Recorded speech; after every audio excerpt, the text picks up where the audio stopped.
Okay, so after doing parts 1 and 2, you already figured out this rule. When multiplying or dividing both sides of an inequality by a negative number, you have to flip the inequality.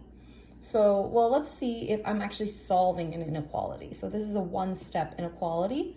I would still draw my line like normal, and I know to get x by itself, I have to divide by 3 on both sides. My 3's cancel, I get x. Negative 12 divided by 3 is negative 4. And I want to know, do I keep the inequality the same or do I flip it? Well, I divided both sides by a positive number. My rule tells me I only flip when I divide by a negative on both sides. So since it's dividing by a positive on both sides, I'm just going to keep the inequality facing the same direction. It's just going to copy straight down.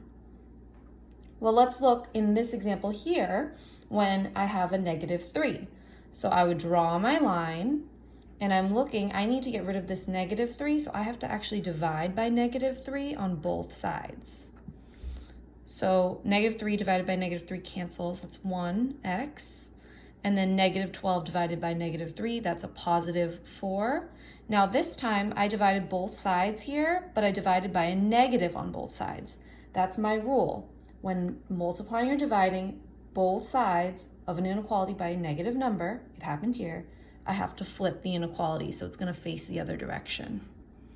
So in this case, we flipped, and this was a case where we did not flip. So if I'm looking at this, there's a little bit of a shortcut, and if you look, this was all determined by whatever number was in front of x, and in this case, I had a positive 3, and in this case, I had a negative 3. So a little shortcut is you could look at the coefficient. So if I just copy the same problem, 3x is less than negative 12, if I draw my line, I circle the variable term, this is a positive coefficient, which means I know in the very end, my answer, the inequality will stay the same. Whereas over here, the problem was negative 3x is less than negative 12. Draw my line, circle the variable term. Oh, this is a negative variable term, so I know in the end, my inequality would flip. It works the same if I have a two-step equation, for example, or a two-step inequality. So for example, if I had something like 2x plus 1 is greater than 2, in this case, I would, if I'm solving, I would have to draw my line.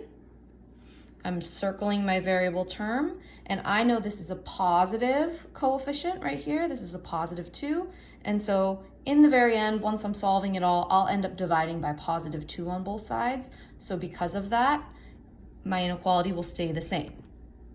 Whereas if I have a negative 2x plus 1 is greater than 2, if I draw my line, circle the variable term, this is a negative variable term, and so I know in the end, it would flip. So here's a little shortcut when we're thinking about our rule. Besides just the rule of when multiplying or dividing by both sides by a negative number, that we have to flip the inequality. Another way you can think of it is when there is a negative coefficient,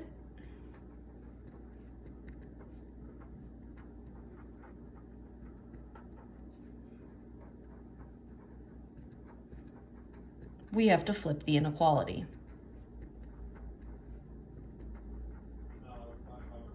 So, negative coefficient, that's when I circle the variable term, that's a negative.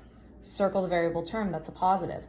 So I only flip. And the only reason why that is similar to our rule is because to get rid of that coefficient, you have to either multiply or divide both sides by whatever's in front of it.